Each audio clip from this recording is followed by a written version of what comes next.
Hello and welcome. My name is Austin Reed, and I'm the Education Committee Director for the National Conference of State Legislatures. We are so glad you've taken the time out of your day to join us here. We have a very timely and insightful discussion on the Individuals with Disabilities Education Act prepared for you today. This is the third of 5 webinars NCSL is hosting this week, celebrating the 30th anniversary of the Americans with Disabilities Act. I also encourage you to check out the latest episode of NCSL's podcast, Our American States, where former U.S. Senator Tom Harkin tells the story of how the ADA made it to the president's desk.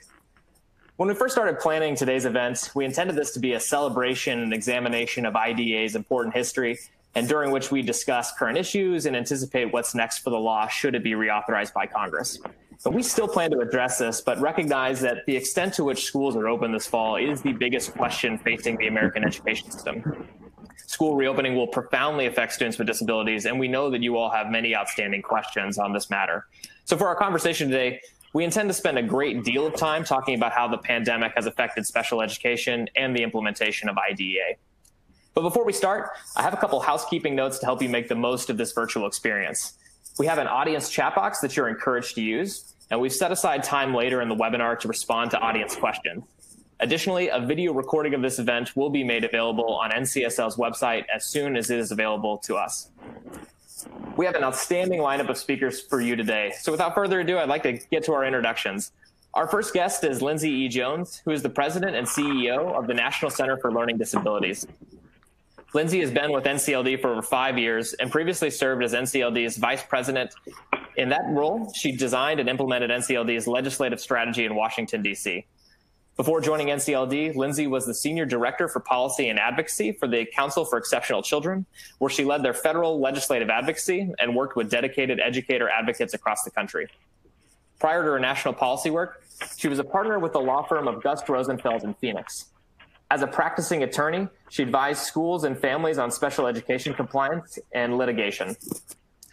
Her practice included Office for Civil Rights Investigations, State Department of Education complaints, IDA and Section 504 due process hearings and litigation. She is admitted and has litigated before the U.S. Supreme Court, the Ninth Circuit Court of Appeals, and the federal courts and state administrative courts in Arizona. Lindsay earned her undergraduate and law degrees from the University of Arizona and has a master's degree in Latin American studies from the University of New Mexico. She lives in Virginia with her husband and son, who attends public schools. Lindsay, we are honored that you've joined us today. Welcome. Could you briefly describe the work of NCLD? Sure. Thank you so much for having me. I'm really excited to be here with my good friend, John. Always great to be able to talk together about this issue, all the issues. So since 1977, NCLD has represented parents, families, individuals with learning disabilities and attention issues. We do that in 3 primary ways: policy and advocacy work, a young adult leadership program, and research and innovation to really support the field and help us all understand learning disabilities and attention issues more. So I'm excited to be here today. Thanks for having me. Yes, thank you. And we're also joined today by John Eisenberg, who is the Executive Director of the National Association of State Directors of Special Education.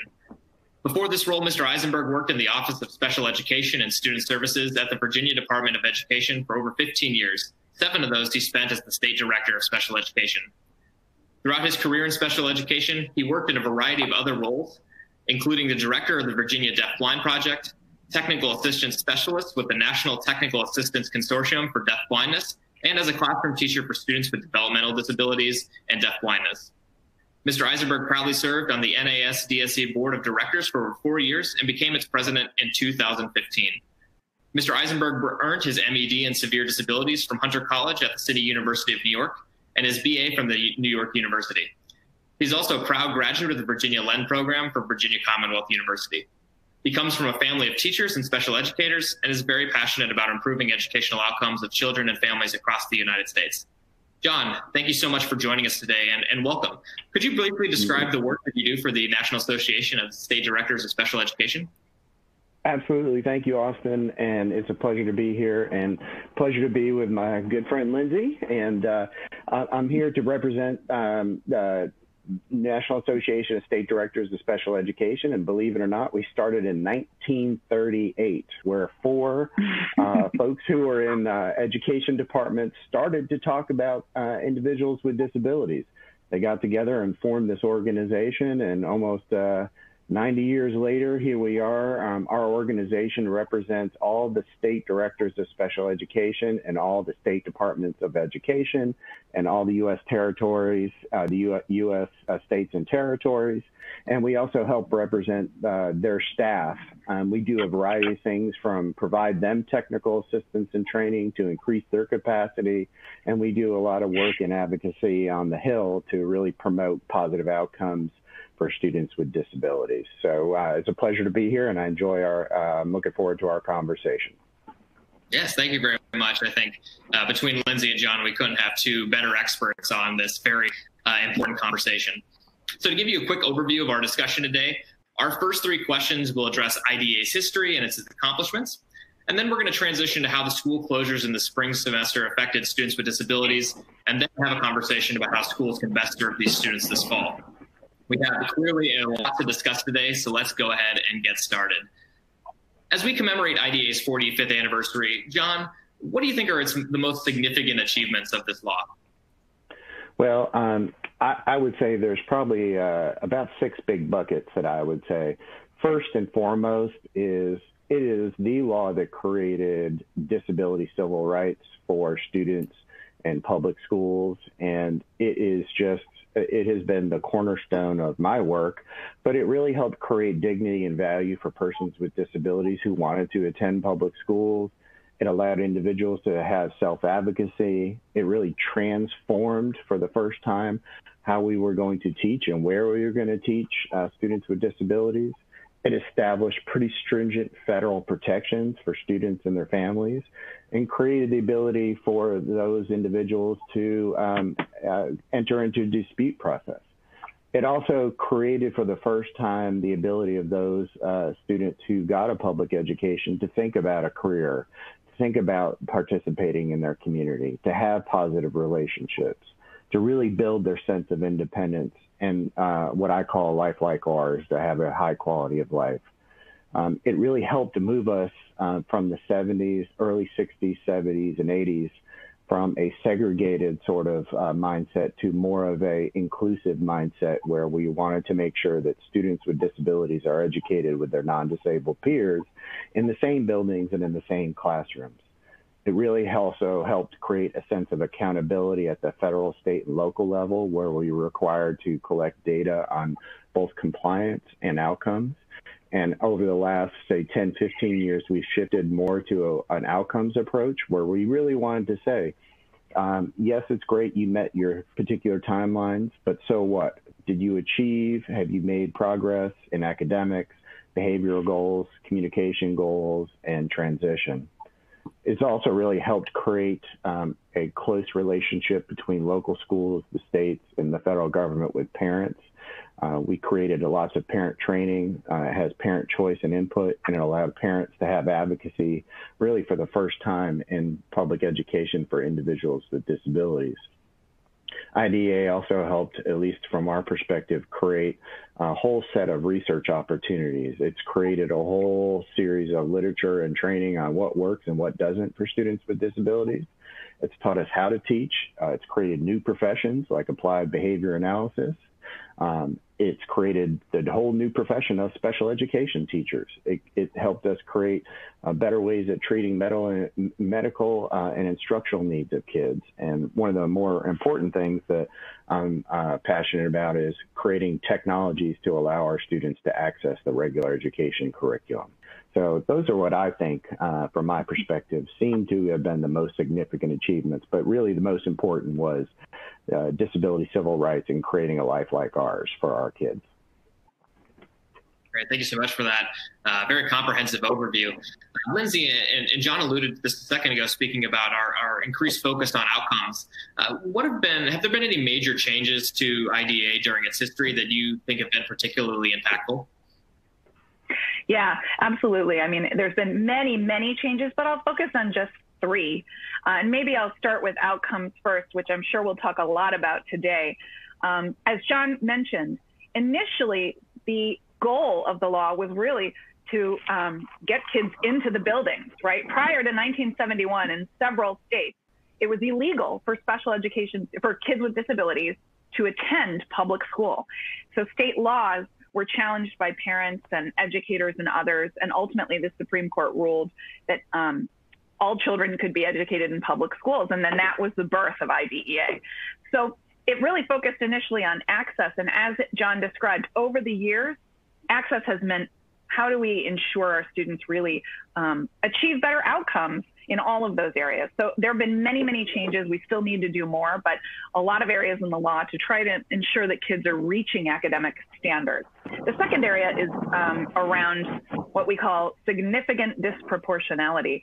It's really, over time, we've been able to see who is a part of our special education population. And what we see is that in certain areas, there are numbers of students who are Black or Latinx who are identified at higher rates than white students.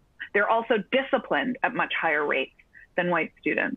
And there's no innate reason for that to be happening. The system is causing it. So there have been changes through time to try to address that, to ensure that there's no bias in the system that's creating outcomes like those that are not to be expected based on all other factors. The third area I'd say is the identification of children with disabilities. IDEA has a very robust program that we call by the exciting title Part C. It's our early intervention program. It starts for very young, for little children, right? So IDEA is covering babies, like firstborn, all the way through the end of their high school education. And that program is one place that's really, I think you've seen some really robust developments over the years. And then there have been some changes in the way that we identify children with learning disabilities. And most states now are doing that through what could be called a response to intervention process or multi-tiered supports, a much more comprehensive way of understanding the disability, how it's impacting the school performance. So those are just a few. Yeah, thank you. Absolutely.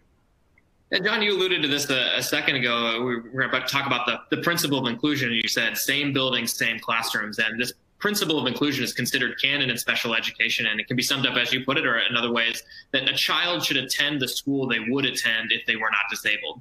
But we know in recent years there continues to be support for this principle from an equity perspective.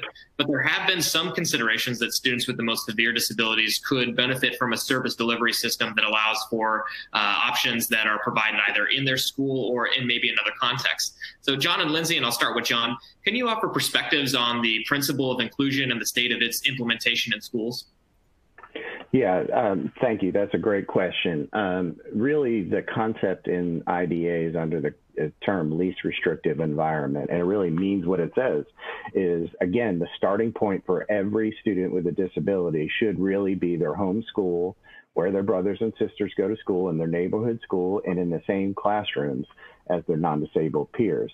But the IEP team, or the individualized education plan team, has the option to explore the unique needs and strengths and weaknesses of students to determine all their goals and objectives, all the services they need. And then after that consideration, where might be, if the regular education classroom and the homeschool is not the most appropriate setting, with the consent of the parent, where might be an alternative option.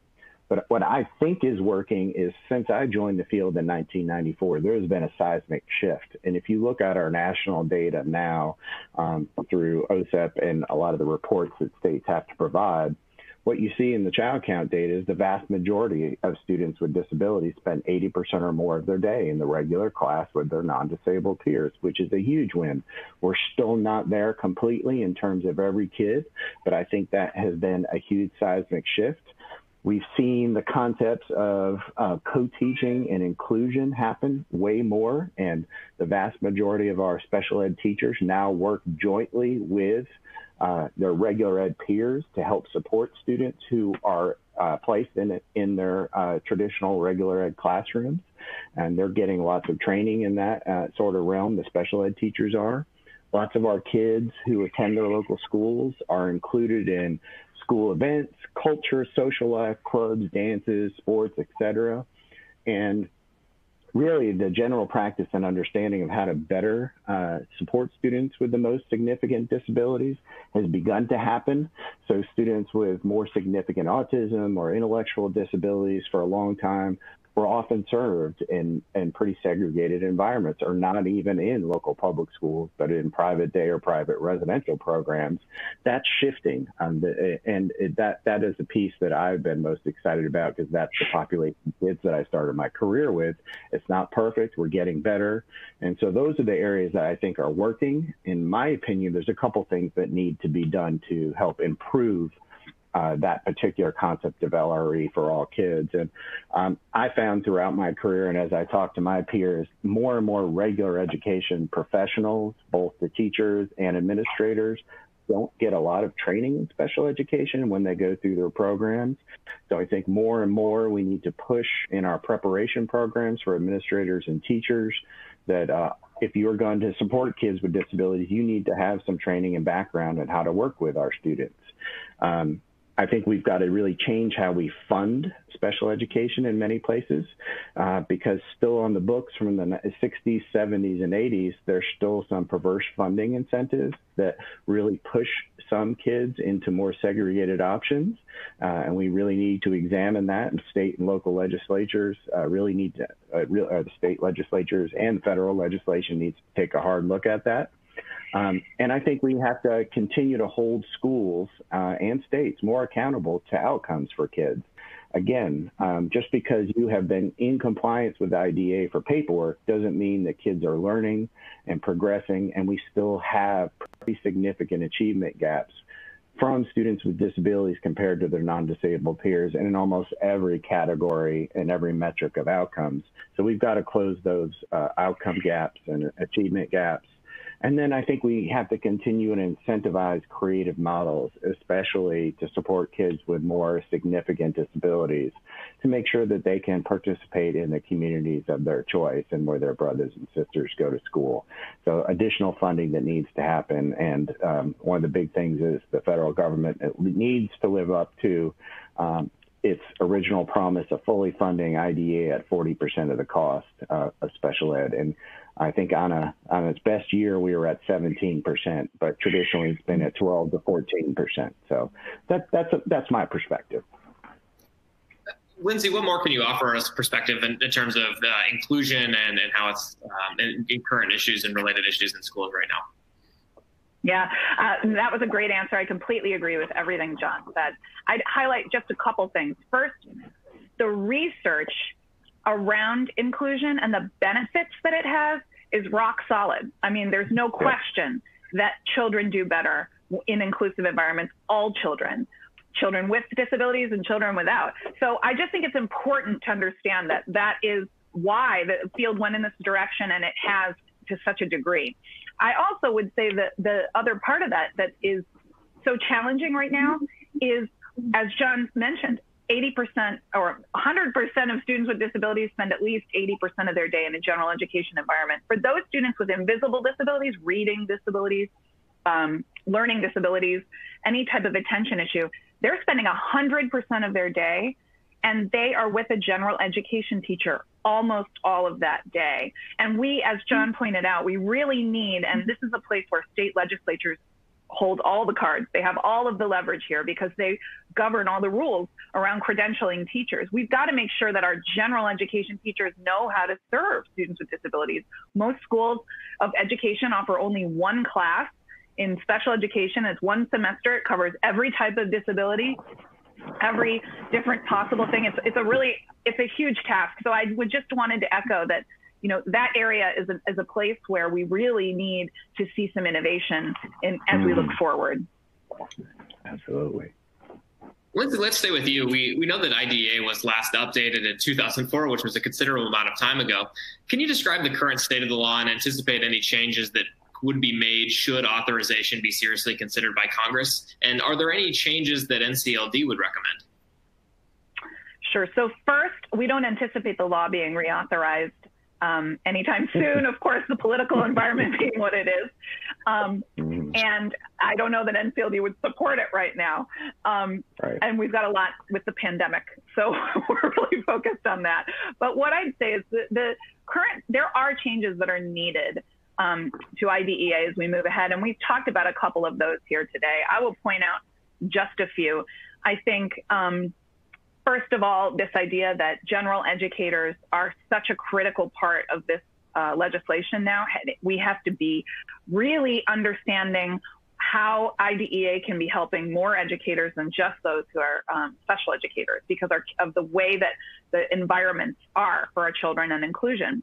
The second John mentioned, and I just want to really focus on it, which is the funding structures of IDEA, the way that it's funding. Now, a lot of that is governed because each state has its own way of funding. I mean, we literally have 50 different ways to fund special education, but we know that many of those are causing, as John exactly said, perverse outcomes in a whole host of ways. So I think we need to really take a look at funding for special education and what's happening. The last national study of funding for special education happened 20 years ago. So we need some good evidence about what states are doing well and how the funding is actually driving improved outcomes as opposed to reinforcing bad or negative environments that aren't as progressive as we'd like them to be. And I think that's the final area that I'd say. I think in any reauthorization of IDEA, you will see everyone focused on outcomes, increasing outcomes for students with disabilities. What parts of the law must be changed to ensure that our children are achieving at higher levels, that they actually have access when they need it to AP classes, to harder coursework, to more rigorous opportunities for them that can help them. And then actually the final thing I have to just talk about is we still have a large problem with significant disproportionality, which I mentioned before, and we've got to make some changes to the way the legislation is causing that as well. Thank you. And John, can you briefly provide your perspective on any changes that state directors of special education would like to see in when reauthorization comes up in sometime in the next who knows how many years? Exactly. So honestly, I would echo many of the same things that Lindsay said. In 2017, as a board, we tried to put together some guiding principles that we would hope guide our organization as we began to talk to Congress and other stakeholders. So I was going to quickly just cover a couple of those guiding principles. But the first one is exactly what Lindsay said, is that when the law was originally passed, I think a lot of folks who went in the field saw special education and general education as two totally separate things. And so each one had its own accountability, its own reports, its own staffing structure, its own caseloads. And I think so many years later, we've got to move away from that because we need to have an approach that looks at students, whoever they are in a school, as one. And so it's not the special ed teacher and the special ed administrator are only responsible for the special ed kids. I think that public education needs to be more unified, and that's one of the things what we're going to seek for. We think there needs to be a closer alignment to ESEA. We need to make sure that all regular educators are trained specifically in understanding the specific etiologies and backgrounds and part of the law. It's absolutely critical. Some of the disparities that Lindsay was talking about in terms of suspensions, expulsions, and over-identification oftentimes are not guided by special education. So when people go to discipline students in a public school, it's often not a special educator who's making those determinations about suspension or expulsion. It's a regular ed administrator or a team of people. So we really need to train people on discipline, school-wide behavioral support, school-wide reform efforts that includes all kids, and to also make sure that people are understanding as they're identifying kids to have really culturally responsive practices. So that was our first sort of principle. Our second one is that we need to make sure that we have high quality trained professionals supporting our kids. We are seeing massive teacher shortages, especially the #1 shortage area across every state, every county, every community is special education. So we are now having more and more folks who are entering to teach kids who either have not permanent credentials yet because they're serving in substitute roles or they're on conditional licenses. So we need to make sure that we're looking at the pipeline for both those new people coming in and those people that are currently in. How can we keep them? how can we provide them additional high quality training? And then we need to make sure that they stay in the profession and get the support they need. So making sure that IDA in the next reauthorization has lots of funds and lots of supports to both new and veteran folks. Principle sort of 3 is really around making sure that kids have access to high quality assistive technology, so adaptive equipment from low tech to high tech, and that educational technology is also particularly well suited for our kids. That is one of the big issues that we'll talk about during this pandemic, is that much of the online instruction that began to happen was oftentimes inaccessible to our population of kids, either through the technology didn't work right, or because of the nature of the student's disability, they needed some very specific assistive technology to access that they didn't have in the home environment. And making sure that communities, especially hard-hit communities and rural and urban communities who have had major funding issues, have access to broadband technology, so that if we do end up with this permanent sort of new change in looking at virtual education, everybody has access so that it's equitable. We also need to make sure, sort of principle 4 is that the early identification, intervention, and preschool services need to be highly recommended and highly pushed for our population of kids. The research is clear. If you get the kids early, identify them, provide them high quality interventions, their disability, even though it might not disappear, the sort of the side effects and the learning needs could be greatly improved by early intervention. So the more you spend up front, the greater you're going to save on the other end, and the higher quality outcomes we're going to see for our kids.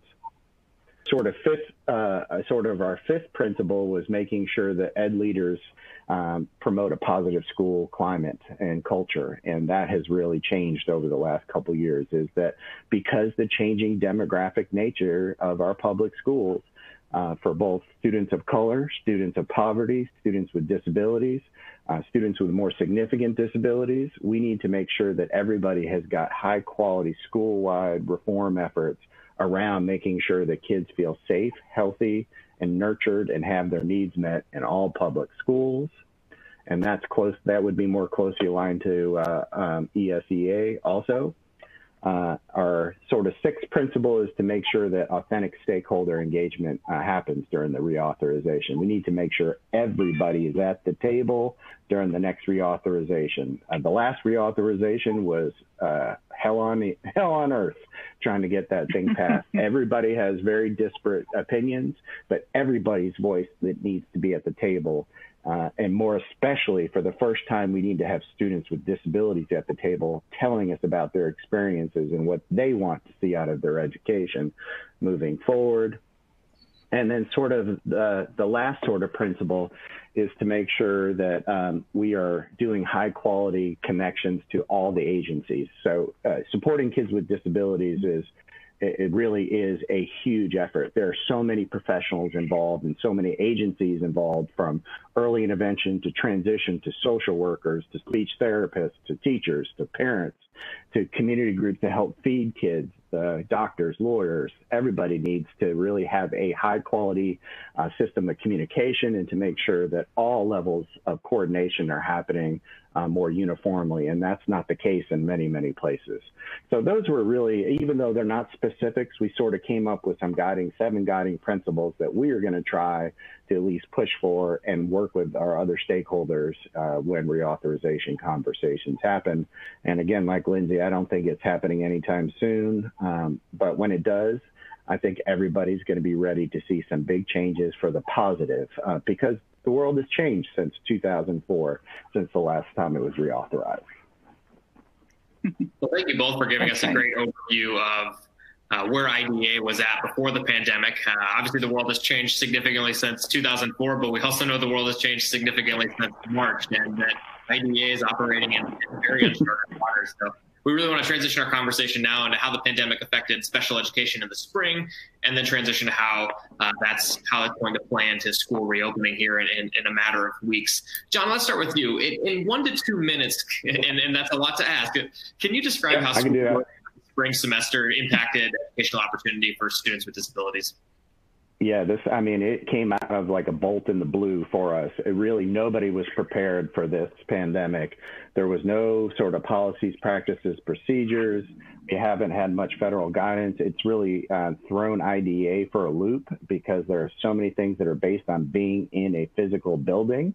And so that really caused issues. The big issue that I think that faced all of our kids and all of our professionals with virtual education is, again, there are major accessibility issues from both the content to the technology itself for our kids.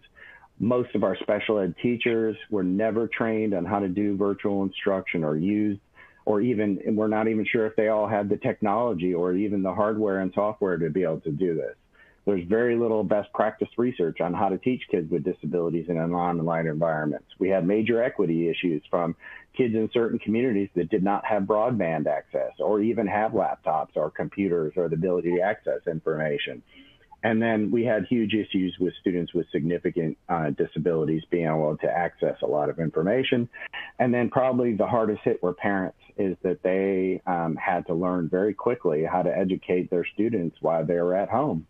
And what that meant in terms of adapting lessons, being able to get on a computer, being the learning coach. How do I do communication? How do I do behavior? And that was critical.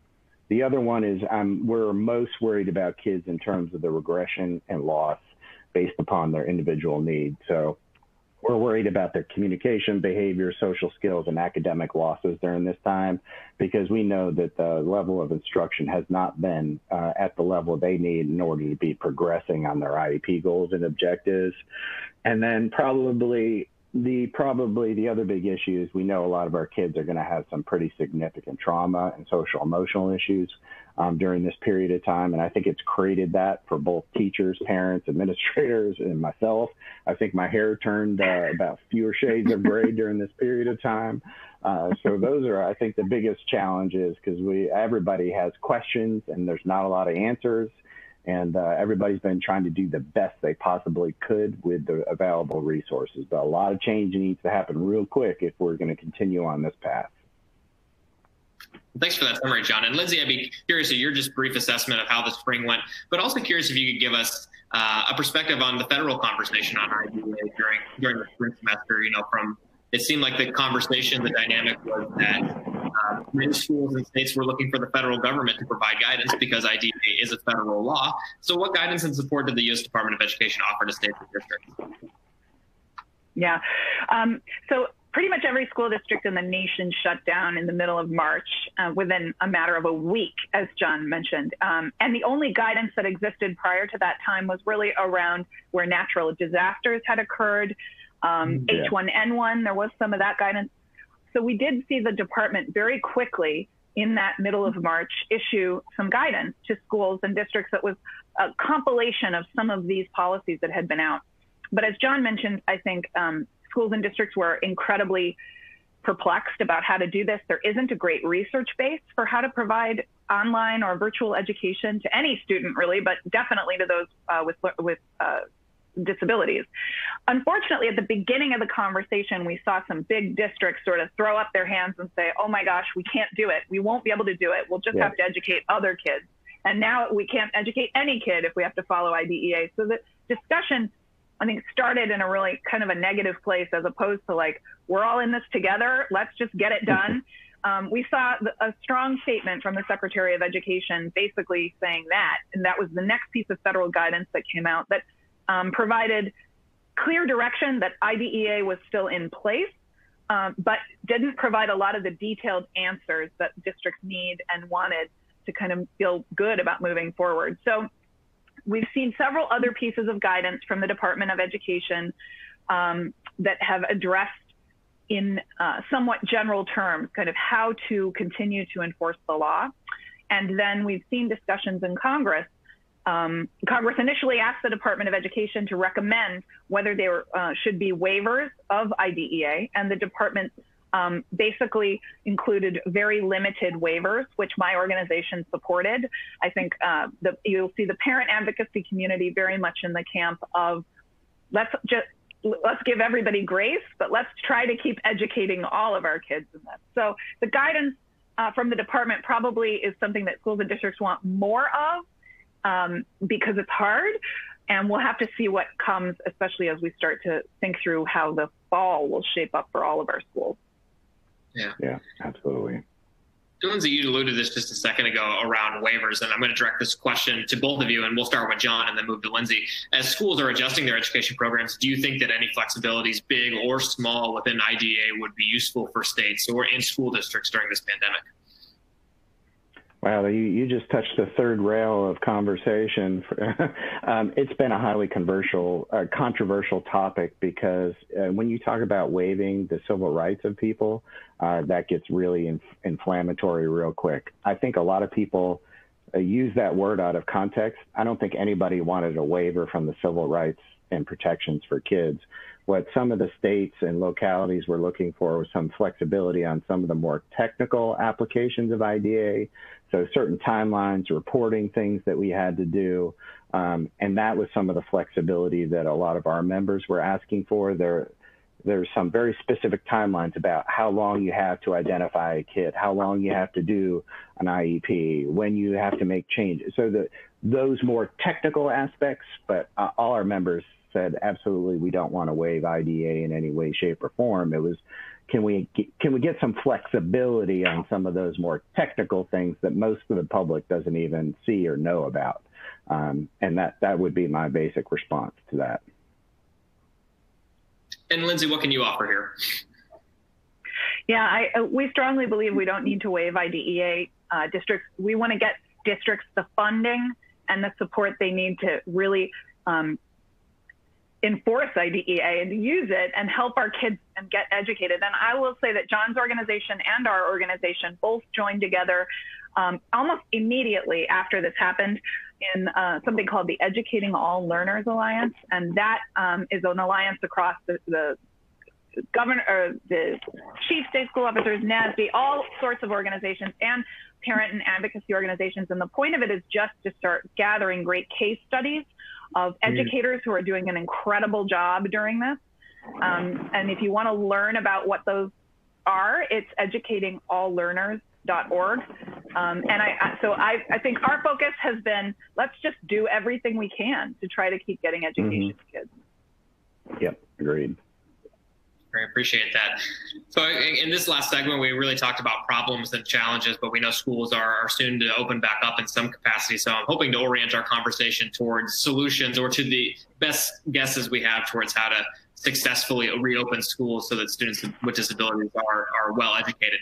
John, let's start with you. As a former state director of special education, how have states addressed providing educational opportunity for students in their reopening plans?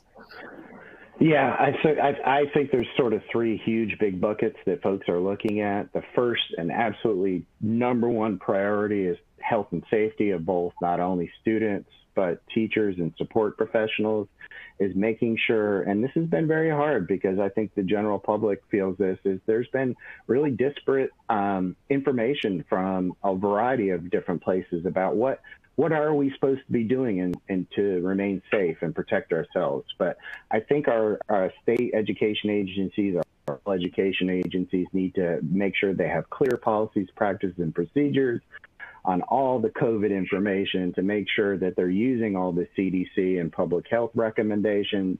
And then based upon that, they're going to need to get significant amounts of more money. In some cases, we've seen some studies where if you just implement the CDC required actions, each school division will need additional $1.3, $1.4 million just to implement the medical recommendations, from PPE and masks and cleaning and specific ventilation requirements and special busing requirements. So I think those pieces people have been trying to address in the reopening plans as much as possible to provide very concrete detail, because a lot of the CDC guidelines and some other guidelines have been sort of vague. And I think our states and localities have been really trying to shore that up. I think the second is, how do we increase better parent and family engagement if we're going to reopen? Is what kind of very specific information do we need to get to parents so that they know what to do, both preparing their kids to come back, but if we can't fully reopen face-to-face, what additional supports can families get if they're having to teach in a virtual environment or a hybrid approach, and to make sure they understand what their rights and responsibilities are during this pandemic or back to school, and making sure that parents are getting some of the same training as teachers are on behavior and communication and assistive technology. And then the last is really people need to shore up what they're going to do around virtual education, because unfortunately I think we're backsliding in many communities across the country. A lot of our counties, even here in Virginia, who were planning to do some sort of phased face-to-face reopening, are now saying they're going to have to fall back on virtual education. So what does that mean? What are the best practices they need to implement? Do they have a school-wide system that's in place? Do all the kids have the technology they need, hardware, software, broadband? Are lessons accessible? Can kids get access to the screen readers and audio versions of reading materials? Are our teachers being this summer given adequate training on how to implement instruction in an online environment? What are the roles of the other staff, like paraprofessionals, speech therapists, occupational therapists, school psychologists? And then how can we get social emotional issues of kids who have trauma now? How can we give them some level of support either when they physically come back to back or through virtual environments? So those are the three big buckets, but the number one arching one is funding. We can't do any of that stuff without additional congressional funding and state funding. It's just not possible. We have already been tapped out, and many of our states and localities are telling us they're having 30% cuts and facing $20–30 million budget shortfalls. So we're on the precipice of bad things if we don't get additional funding. So that's my sort of pitch on that front. And Lindsay, we appreciate your perspective, but we understand that, as we mentioned earlier, that IDEA provides students and families the right to due process for complaints, and we know that given the uncertainty around instruction models, that it's going to be difficult to understand how well services are being provided to students. And you mentioned earlier that we should, proceed with grace, but make sure that we're still educating students. But we do know that there will be legal avenues for complaints. And so as a former lawyer working in disability law, what have we seen so far? How have districts handled due process complaints during this pandemic? And have we seen any legal complaints filed against districts? We're just going to anticipate what that particular part of the law is going to look like over the fall. Yeah. So first of all, we've seen very few complaints being filed. You can file a state complaint, so a complaint directly with the state, or you have the ability to file what you've called a due process complaint, which is a direct action against a school. Very low numbers of those being filed. And what I'd say is, by and large, we see some we just recently saw a panicky sort of publication, which is what I would call it, from some of our groups saying, oh, we're going to be a wave of lawsuits coming at us. What are we going to do? I highly doubt that. I think what you're seeing, first of all, we haven't seen it happen. Second of all, to waive those rights really means you're waiving all of the rights under IDEA. So we would not support a waiver of the due process provisions. It would be, it's a wolf in sheep's clothing, in my opinion, about it is waiving the civil rights. That said, I want to echo exactly what John just said about funding. And I want to really say to the people watching and those who are in states and state legislatures, parents are going to be your friend in the funding discussions. I don't think, like in my organization, we've seen so many parents reach out and they're afraid for their teachers. They're worried about what things are going to look like. They're concerned, obviously, for their children. And I think everyone understands we need more funding for schools to do any of this. So the idea that we've had to wait even this long to get a discussion in front of the U.S. Congress about what types of funding we need for a good, successful reopening is very challenging. So I would say I think we have a lot of support around that issue, and we can't ignore it. Yeah, and if you don't mind if I jump in and just say, Lindsay summed up the whole, I think, the state of affairs with due process. We have seen very little, and I think parents and schools have been trying to act on best faith to work together. I don't think there's a wave of lawsuits coming. I think people were trying to sow some seeds of doubt to to try to get some sort of blanket waivers, and our organization would not support that. And I think people have truly tried to band together to work together, and I think hopefully this will bring out the best of us as both parents and professionals, and I think it's gonna. And if we push that message in the other direction, where everybody panic and everybody sue each other and everybody get liability insurance, I think that's the absolute wrong direction to go. I mean, we need to do the best we can in this country to pull together to do what's good for kids, period, end of story. Great. And to our audience, this is going to be our final question before we move into audience Q&A. So if you have any questions ready to go, please feel free to put them in the chat box and we'll get to them after this next question. You know, John, you talk about working together, and that's clearly what we have to do over the next few months. So, but this question for both of you, and we'll start with you, John, just given the tremendous amount of uncertainty around school reopening, to the extent that we know, what are the considerations and recommendations that you would offer to districts or even to classroom teachers around how do we go about educating students with special needs this fall? Yeah, again, we all our organizations, especially the national groups, the organization that Lindsay talked about, the Educating All Learners, we need to be able to leverage all our resources to be able to get that information out to teachers, administrators, and parents. So there is a ton of information that we can provide and coaching in different ways. So I think we have to shift our focus from, you know, especially if we're not going to have face-to-face, that we're providing as much virtual guidance and information and training and webinars, and as much as we can, we need to help our teachers and our local administrators get back on that front. And then to make sure that they're getting the most up-to-date medical information. We just did a webinar the other night, and there was about 9,000 people on, and we connected parents and administrators directly to some of the leading epidemiologists so they could hear right from the horse's mouth, not through any political lens, but directly from doctors and professionals who are managing the medical arm of this thing, the information that's true and in research right now.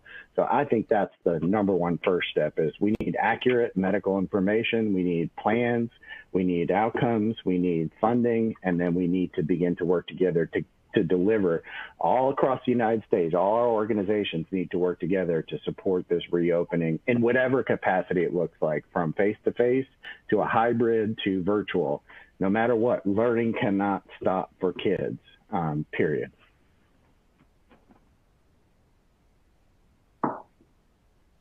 And Lindsay, can you give us your thoughts on best practices for school districts, for teachers? What's a good idea right now? Absolutely. I agree completely with everything that John just said. I won't focus just on one area. And it's something that John mentioned earlier, actually. We have these huge shortages of teachers in special education. We also have shortages of our specialized instructional support personnel, right? Our occupational therapists, all types of therapists that work with children, speech language. One of the bright spots that we've seen is in delivery of telehealth. And that we've always had shortages of those types of professionals, especially in more rural areas where, you know, these types, there's just not that many people with those advanced degrees and abilities. One thing we've seen is we've got lots and lots of stories of individuals over Zoom providing these types of services one-on-one and seeing great gains in students. We've chronicled some of those on the Educating All Learners site. And I just think, you know, that could be something that could come out of this, even when we're all through the end of this, you know, which we will get to. It would be great if we could find something that we learned worked really well and keep using it where we know we have those shortages. So I would really, there are state laws around telehealth. We probably need to look at those and make sure that we're encouraging and creating pathways for those types of practices. Yeah, I would say the same thing, Lindsay, is that if there is an upside to this pandemic, that is one area that we have learned, is that the traditional service delivery model doesn't have to be the only model. Things can be different and it can work well. I think the other thing that I would recommend, in addition, like you just said, is that each state legislature take a look at whatever sort of old school sort of restrictive sort of requirements they have on those types of things, and to think more broadly that maybe face-to-face or clock hours or you got to have this many butts and seats. Some of that stuff is irrelevant during this period of time. And if we're in this pandemic till after the new year, I think state legislatures can take a look at least modifying some of those state requirements and their state statutes. Yeah, absolutely. Well, thank you both so much. We have covered a tremendous amount of ground in the last 40 or so minutes. We've answered a lot of questions, but I know that our audience has more. And so I'd like to move into this portion of audience Q&A. We've got a few minutes for that. And if you have any questions, please feel free to put them in the audience chat box. And it looks like we already have a question, and I'll direct this to either John or Lindsay, or actually for both of you. I think this is relevant. An audience member asked, are there any resources for families to document regression of their children? So maybe I'll jump in on that one first. One of the resources I would point you to would be, there's a website called understood.org, and there's a tool on that website that really is just it's meant for parents to be able to keep track of their own observations of their child at home. And it's a useful way to stay organized around it.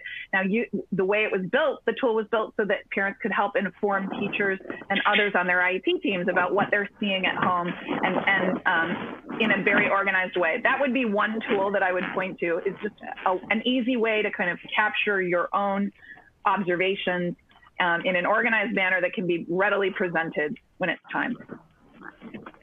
Yeah, and I honestly think also the other answer is, the easiest answer is go back to the IEP, take a look at that written IEP that was pre-COVID. What are the goals, objectives? How were teachers collecting data? How were teachers tracking whether or not kids were making progress on those individual outcomes? And talk to the teacher. Talk to the administrators, see if they can share some of that information with the parents in terms of how did they track it? Did they have a data sheet? Did they have a process by doing that, and begin to work together to do some of that stuff? The IEP really is the driver of a kid's education, and goals and objectives, and sometimes very specific strategies are listed in there. Take a look at that. That is your ultimate guidepost under IDEA. Thank you both for those answers. We have another question from our audience. How can states work together? We'll give that a second. Here we go. Here's our question. How can states work together to collaborate on delivery of education for identified learners? For example, students dealing with dyslexia. Yeah, and did you say how can states work together? That's correct. Yes. Well, I think states, so we have seen, if not all 50, I think we've got over 40 states have passed laws directly related to dyslexia. And those range, they are all different, but so they cover different things. And one of the things that we know is that states are learning a lot of information, because those laws have been passed now for almost the last 5 years. So I would say states, absolutely, I would look to John's organization for a great ways for states themselves to do this. But I think what we really need, especially as we look forward to the reauthorization of IDEA, is to understand what components of those state laws are the most successful. What are the components of those laws that are helping us the most serve our students with dyslexia? Yeah, and that's one of the functions our organization does for our state members, is that we collect all the dyslexia laws that are on the books from each state. And we've got some places where we have shared all those laws with each of the states. So each state can kind of take a look at what's working and what's not working. And we often, as part of our professional development, dyslexia has been at the top of the list in terms of hot button issues, and our people are very engaged with many advocacy organizations around that.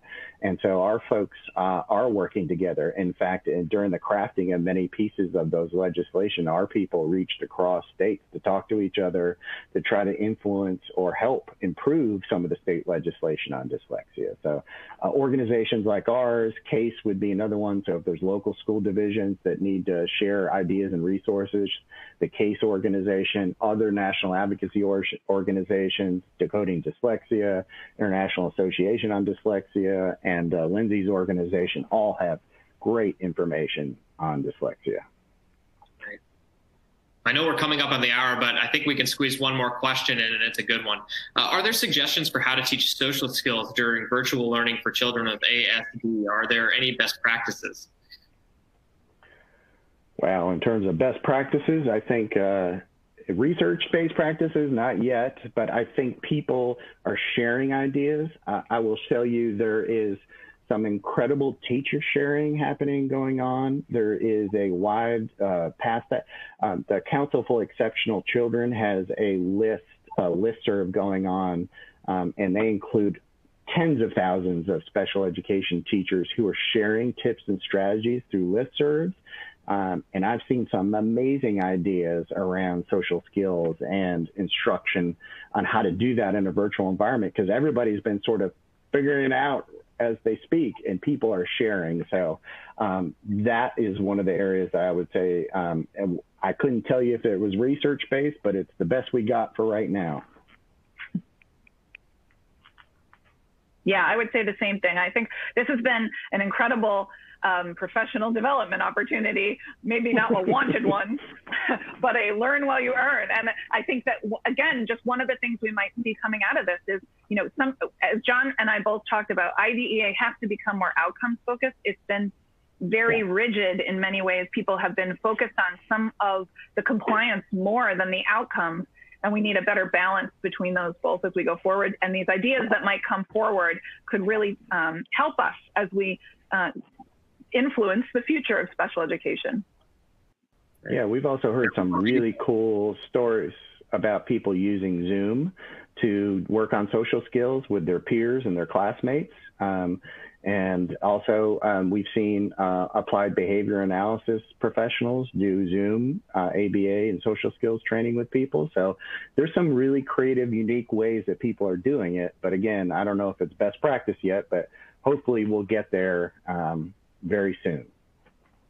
I know we're pushing into the overtime portion of our webinar, but I've gotten this question a couple of times, so I need to ask it. Do you know of any states where maternal child health departments are working with schools because they both serve kids with special needs? I think every state, to be honest, especially during this pandemic. I think what's happened is most of the governors have convened pretty intensive task force, and they include almost every organization and government working with the state superintendent to figure out how we're going to support kids. We've seen it from food delivery to mental health supports to medical supports. I think there's plans in most states reopening that does that cross-linkage between those organizations, including early intervention and maternal child health departments. Well, thanks. Well, we are out of time, and I want to give a big thank you to John and Lindsay for taking time out of their busy schedule to share their knowledge and experience with us today.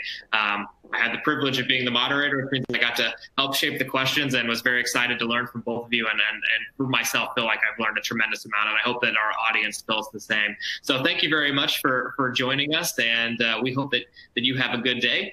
For our audience, we hope that you tune in tomorrow for our 4th ADA 30 webinar. It's happening again at 1 p.m. Eastern, and it's on the ADA and transportation accessibility, where NCSL is going to be joined by U.S. Secretary of Transportation Elaine Chao, among many others.